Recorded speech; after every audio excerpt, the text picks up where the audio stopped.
I'm SID Peter Holehan. I'm here always with Coach Jodie Smith, head coach here at women's soccer program here at ASU. And Lady Hornets with an impressive weekend, coming up with 2 victories, both in conference play. Friday, a 3-1 win against Mississippi Valley State, a team that had been playing pretty well. And then they followed up with a 9-2 convincing win against Alcorn on Sunday. So, Coach, look at Friday's game against Mississippi Valley State, and this was one where we jumped on them right from the get-go. Opening minute, Twins hooking up, and we're up 1-0 right from the start.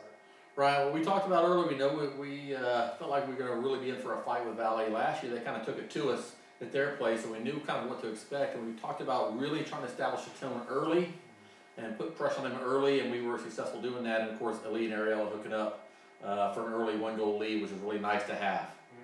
Second goal came from Larissa White, a big one in the 28th minute. And you were talking about her last week, coming along, starting to make her presence known. Right. What does she mean in the team if she can start to be a scorer for us? Well, then that's a deeper lying player. So we have our front line that obviously is going to draw a lot of attention, especially Aaliyah and Ariella, and certainly now Lexi coming into the fold. Ema and Larissa, you know, if our forwards get in, there's an option coming in from behind. So they can't just key on our front line. They've got to account for our midfielders coming through as well. And she really tucked in a really nice far post goal. It was 2-0 at that point. We went to halftime with that lead. And this is something that you talked about, playing full 90 minutes. We didn't quite get a full 90 because Valley came back and scored in the opening minute just like we had done in the first half. So it was 2-1 right out of the get-go. I know that you were fuming a little bit about that, and we had to kind of rally the troops and get them more focused on the game, and they did do that though, right? Yeah, I was a little frustrated. We come out of the second half. We've got a nice 2-goal cushion.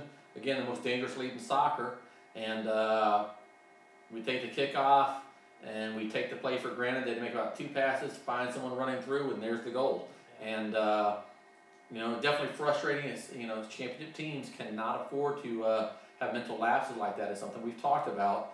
But it certainly got our attention, you know, so because now it's 2-1, they're playing hard, it's a 1-goal game, anything can happen, and so we have to pick up our play as well. Yeah.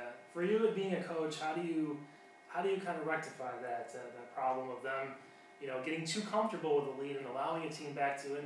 Is there a drill? Is there a pep speech? Is there something that you can do on your end to kind of get them over that hump? Well, we as a coaching staff, and it's something we definitely addressed with them, but that's something we can talk about until it happens. And then it's your team leadership's got to take over. Not only the energy on the field, but the players that aren't in the game at that point. Right. And that's something we focus on. And over the last couple of years, I would say our bench is really involved in the game. They bring a lot of energy, and it definitely keeps the players in tune with what's going on. One of those players is senior Allie Murphy, who really, she likes to get into it, takes on kind of that captainship type of role. Do you kind of welcome that to her to get involved like that? Well, she's one of our on our leadership council, so she's a passionate player. If she's not in the game, she's definitely into the game, and you can hear her voice from the sideline, encouraging, talking, rallying, drawing attention to, making sure that everyone on the field knows what their role is during the game, and that's definitely something that is important for the field players to understand, that the bench is into the game as well. They know what's going on. So if their number gets called, they're ready to go. Yeah, she almost acts like a secondary coach there for you. No doubt. Player to help you out. She's been here all 4 years. Right. Important part, even if she's in the game or outside, she's there to kind of offer her support. Right. And when she gets her number called and she goes in the game, she's into the flow right away. Yeah. You know, never a problem with Allie bringing the energy on and off the field. It's there every game, every training session. Yeah. And then after it was 2-1, we did come back and get that 3rd goal to create that separation late in the game. Leah off the deflection there, the game off the goalkeeper's hands. Right. And she was right there, right place, right time, alertly reacted, and we go away with a 3-1 win.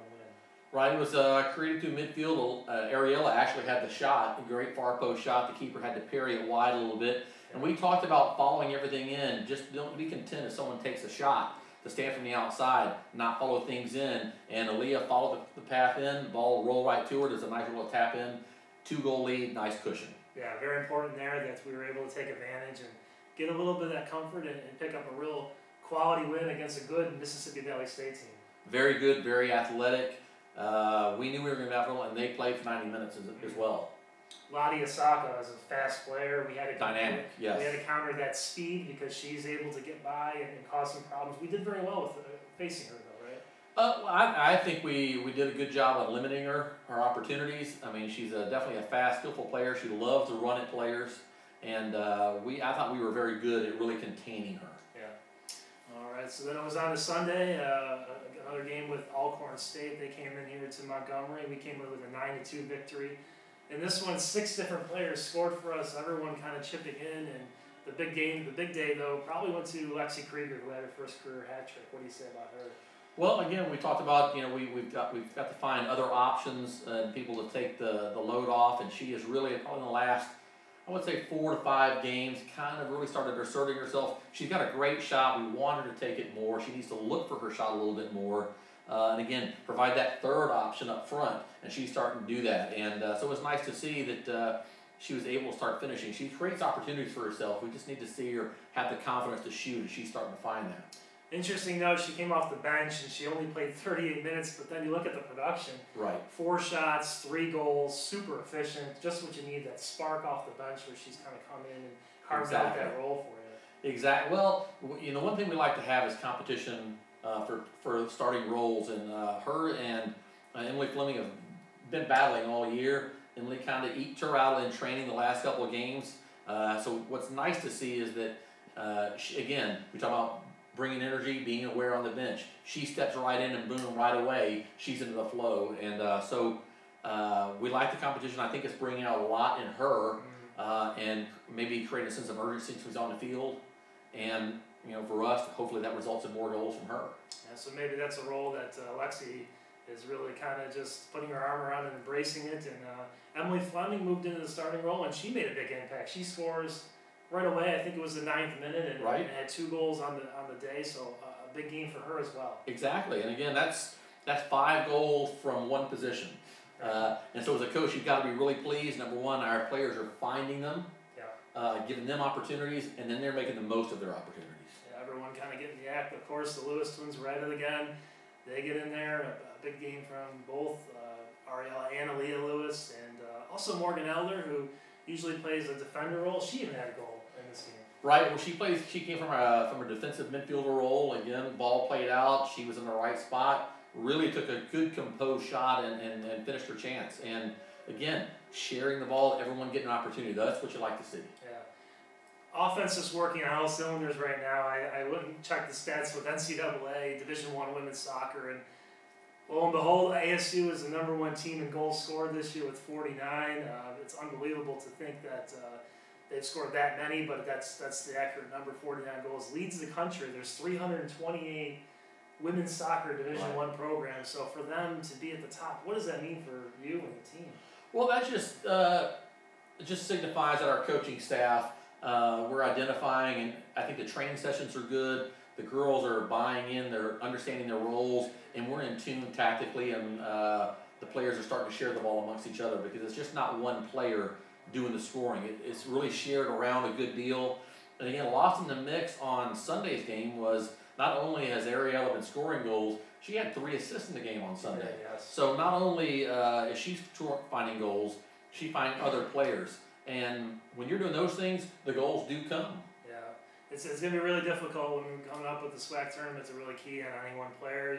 Aside even from the twins now, you have really up to 6 players who can put in multiple goals at any time now. We're talking about Larissa White and Emily Fleming and Lexi Krieger and Eva Martinez, and that's in addition to Ariella and Aaliyah, which what they've done. So this is really going to be a tough problem for other teams when they're facing us to really try to key in on one player. That's what we're hoping. You know, when you put your team together and you're doing your recruiting, you're trying to find the pieces of the puzzle to all fit in well, and we're starting to find that. And lost in the mix is from last year to this year, we've probably cut down our goals against in half of what we conceded last year. And so our back line is starting to kind of find a rhythm as well. So, and that's a real good credit to Sierra Joseph, my assistant, because that's really her role as a center back, organizing the defense and getting them on the same page. And she's done a great job with them. Yeah, that's something ASU will have to really tighten up is their defense. If they're going to make a championship run, they've got to find out that winning combination in the back line and helping out Gianna Gio for saving all those opportunities coming at him. Right. Well, defense wins championships. Yeah. And if the team can't score, they can't win. And the longer we don't give up a goal, the more chances we have to take leads. Yeah. And I think if we continue on our pace and start playing with ourselves and doing the things that we've been doing the last few weeks, I think we're poised to have a nice run, if not an opportunity to be there in the end of the final on Sunday. All right, last game of the season. It's a home match against Alabama A&M. It'll be senior day. We have 3 seniors we'll honor before the game. It's a 6 o'clock kick. We'll probably get in that pregame presentation probably about 30 minutes or so before the game starts. But A&M coming in for the final game, and we have a chance to lock up the 3 seed with a win or a Pine Bluff loss. So either one of those scenarios, and we'll have the 3 seed going into next week when we go to Prairie View. So how do you see that one shaking out? Well, I think the 3 seed is important for us. Keeps us on that side of the bracket. Friday, the Magic City Soccer Classic. We always have good battles with them. On Thursday, yes, Thursday, 1 day earlier than normal. I think it's going to be battle. They've got a talented midfield and attacking trio up front. We're going to have to be at our best defensively to give ourselves a chance in the end. What's really nice is, you recognize your seniors with 3 this year, and it's amazing how fast it goes. Yeah. Right at the end of the year. Right. I remember not only the season, but their careers. Because I remember when they came in as freshmen. Right. Not too long ago. So we want to send the seniors out on the right note, and that's something that we've talked about as a team. And I'm looking forward to a great game itself and a great game from our team. Yeah. Leah Lewis is one of the seniors, along with Allie Murphy, who I mentioned earlier, one of those captains. And also Kayla Edwards, so 3 players who have been here for the long haul. They've been here for all 4 years, all 3 of them, right? So exactly. Leah obviously a great player for us up front, carrying the load. Kayla Edwards has been one that's played up front, I believe, her sophomore year. I want to say she was either 1st or 2nd in the league in assists, about 3rd in goals, after being a defender her freshman year. And now she's gone back into that defender role and starting to key our attack out of the back. Allie's played in multiple positions, so we're going to miss those players. And really and truthfully, about Allie, we're going to miss the energy that she brings. Yes. So each one definitely fulfills a role on the team that we need, and we want to send them out on the right note. All right, so come out to the ASU Soccer Complex. It'll be a Thursday game, 6 p.m. kick, 5:30 for senior presentations, and this will be it before we head to Prairie View for the SWAC tournament beginning the following Thursday. So we'll be on the road next Tuesday, leaving late, and see what we can do once we start the SWAC tournament and get on the quest for another championship run here. So that'll do it from here. Go Hornets!